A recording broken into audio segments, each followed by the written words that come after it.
और सबसे पहले हम राहुल गांधी जी को दिल से धन्यवाद देते हैं कि पूरे देश में इन्होंने यात्रा किया, चाहे कश्मीर से कन्याकुमारी हो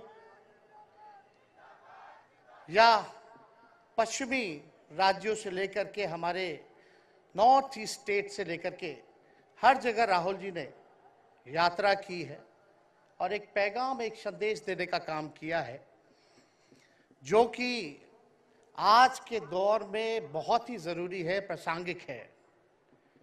आज एक तरफ जहां नफरत फैलाया जा रहा है, जहां टकरार की बात की जा रही है, जहां प्रोपेगेंडा किया जा रहा है, जहां देश के संवैधानिक संस्थानों को हाईजैक किया जा रहा है, अस्थायी सरकारों को, चुनी हुई सरकारों को, लोकतंत्र में मतदान जो आप लोगों ने किया वैसी सरकारों को खरीदा जा रहा है, ईडी सीबीआई के जरिए डरा करके तोड़ा जा रहा है, गिराया जा रहा है।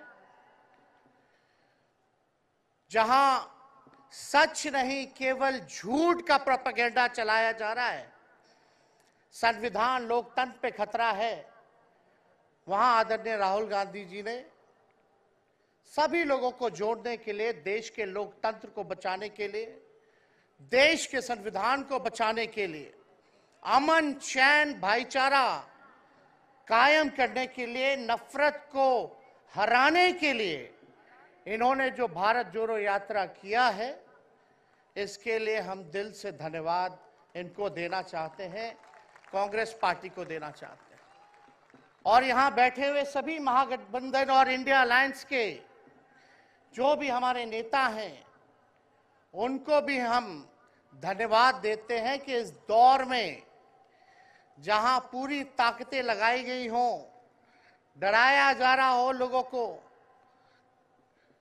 लालच दिया जा रहा हो, लेकिन हम सब लोग मिलकर के इस देश के संविधान और लोकतंत्र, भाईचारा और जो इस देश की खूबसूरती, डाइवर्सिटी है, उसको बचाने के लिए एकजुट हुए हैं। कोई मोदी जी को हराने के लिए नहीं, उस सोच को हराने के लिए जो देश को बांटना चाहती है, उसके लिए हम लोग एक हुए हैं। हमारी लड़ाई व्यक्तिगत मोदी जी से, अमित शाह जी से नहीं है। हम लोग तो हमेशा से उन विचारधारा के लोगों से लड़ाई लड़ने का काम किए हैं जिन्होंने हमेशा से, जिनका आजादी में कोई योगदान ना रहा हो,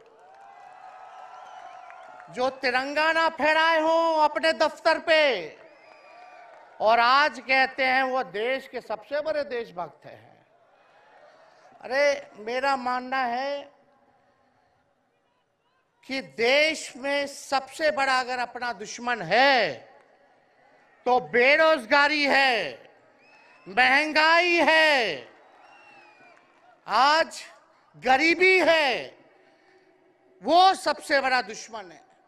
आज मुद्दे की बात नहीं होती।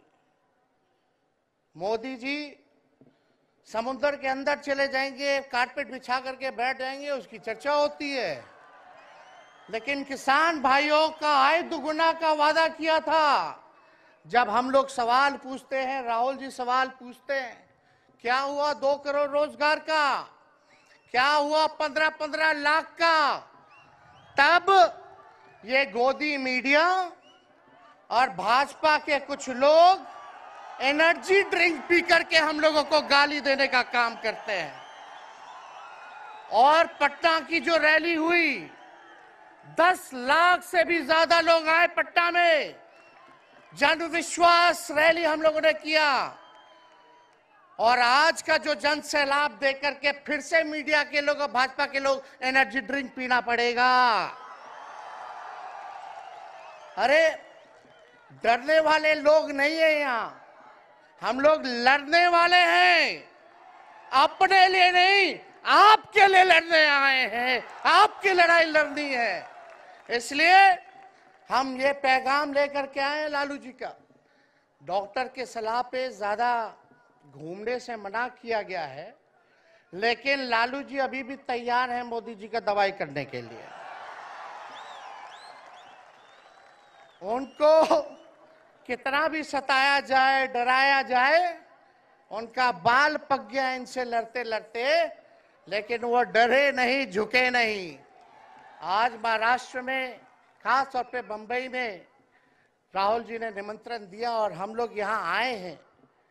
और यहाँ बिहार के लोग भी काफी बड़ी तादाद में बसते हैं।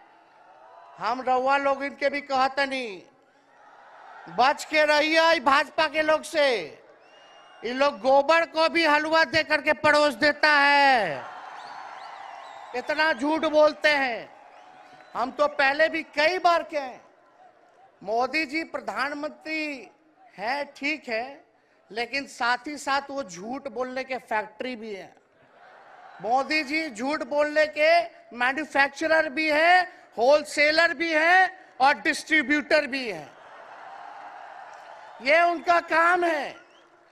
हम लोग सच्चे लोग हैं और सच्चे लोगों को कितना भी डराओगे, डरते नहीं। सांच को आज क्या, इसलिए हम लोग लड़ेंगे। इनके गीदड़ भपकी से हम लोग डरने वाले हैं। आप बताओ, आप लोग डरोगे? लड़ाई लड़ोगे कि नहीं लड़ोगे? साथ दीजिएगा ना सबका? हम तो कहना चाहते, राहुल गांधी जी जो यात्रा किए, ये हो सकता है पहला चरण हो, लेकिन यात्रा तो हमेशा हम लोगों को करना पड़ेगा। चाहे सत्ता में आए या ना आए, हमको जनता के बीच उनके सुख का दुख दर्द का भागीदार बनना पड़ेगा। हमेशा जनता के बीच रहना होगा, क्योंकि इन लोगों ने इतना नफरत फैलाया है, इतना नफरत फैलाया है, आपस में इतना भेदभाव करा दिया है कि आज सोचना पड़ेगा कि इस भेदभाव और नफरत को मिटाने में कितने साल लगेंगे।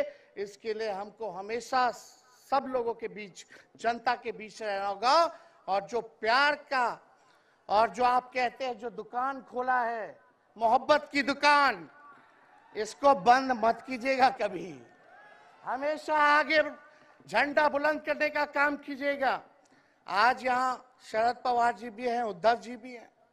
आपको पता है ऑपरेशन लोटस हो रहा था, यहाँ विधायकों को खरीदा जा रहा था, डराया जा रहा था। या एक बात बता देते हैं, आज महाराष्ट्र सरकार में जितने लोग बैठे हैं, कोई लीडर नहीं है, सब डीलर है। शरद जी के नाम पे, एनसीपी के नाम पे वोट लेंगे, भाजपा से डीलिंग कर लेंगे। राहुल गांधी जी के नाम पे वोट लेंगे, भाजपा से डीलिंग कर लेंगे। शिवसेना उद्धव जी के नाम पे वोट लेंगे, भाजपा से डीलिंग कर लेंगे। ये लोग केवल डीलिंग करते हैं, इसलिए वहां कोई भी लीडर नहीं, सब डीलर बैठा हुआ है। और जो डरे डरे लोग गए, अच्छा हुआ चले गए, उससे कोई फर्क पड़ने वाला नहीं है। हमको कितना भी मिटाने का कोशिश करोगे, फिर से हम कारवा बनाने का हौसला रखते हैं। इसलिए हम सब लोग यही आए, क्योंकि जनता, आप सब लोग हमारे मालिक हैं और आप लोगों का आशीर्वाद मिलता रहना चाहिए। अरे महाराष्ट्र में तो कम से कम विधायकों को ले गए, बिहार में तो हमारे चाचा को ही हाईजैक कर लिया। बड़ा सुनते हैं, मोदी जी बार बार कहते हैं कि मोदी जी की गारंटी जो है सबसे मजबूत वाली गारंटी है। हम मोदी जी को चैलेंज करते रहे, मोदी जी सबसे पहले, बाद में जो गारंटी देना, लेकिन अगर मेरा चाचा का गारंटी देके दिखा दो पहले कि वो फिर से पलटेंगे कि नहीं पलटेंगे। तो हम लोग, चलो बिहार में चाचा जी गए तो गए, हमारी शुभकामनाएं, बड़े हैं, अभिभावक हैं, लेकिन वहां जो आवाम का ताकत मिल रहा है, राहुल जी आए थे, सब लोग आए थे, जो प्यार मिल रहा है, वो हम इतना आप लोगों को कह सकते हैं कि बिहार में भाजपा जो भी सोचती हो, सर्वे वाले कुछ भी दिखाते हो, गोदी मीडिया के लोग, लेकिन बिहार में इस बार चौंकाने वाला रिजल्ट हम ला करके देने का काम करेंगे और आप लोगों को भी कहेंगे कि एकजुट हो जाइए, एकजुट होकर के लड़ाई लड़िए। ये मोदी जी क्या बोलते हैं, 2 करोड़, हम मोदी जी को चैलेंज करके बोलते हैं 17 महीने केवल डिप्टी सीएम हम बिहार के रहे, 5 लाख लोगों को सरकारी नौकरी दिया। मोदी जी अपने 10 साल में भी 5 लाख क्या कितना नौकरी दिए ये बता नहीं सकते। चैलेंज देते हैं कितना सरकारी नौकरी दिया। सबसे ज्यादा बहाली रेलवे का आता था, सब चीज प्राइवेटाइज कर दिया गया, खत्म कर दिया गया। आर्मी में आता था, उसको जो है क्या किया आप सब लोग जानते हैं, कॉन्ट्रैक्ट पे सारा चीज कर दिया गया। तो इसलिए आप सब लोगों का प्यार मिलता रहे, ज्यादा समय हम नहीं लेंगे। सभी गणमान्य व्यक्तियों को, हमारे अभिभावक नेताओं को आप लोगों को संदेश देना है, वो अपनी बात को आप लोगों के समक्ष रखेंगे।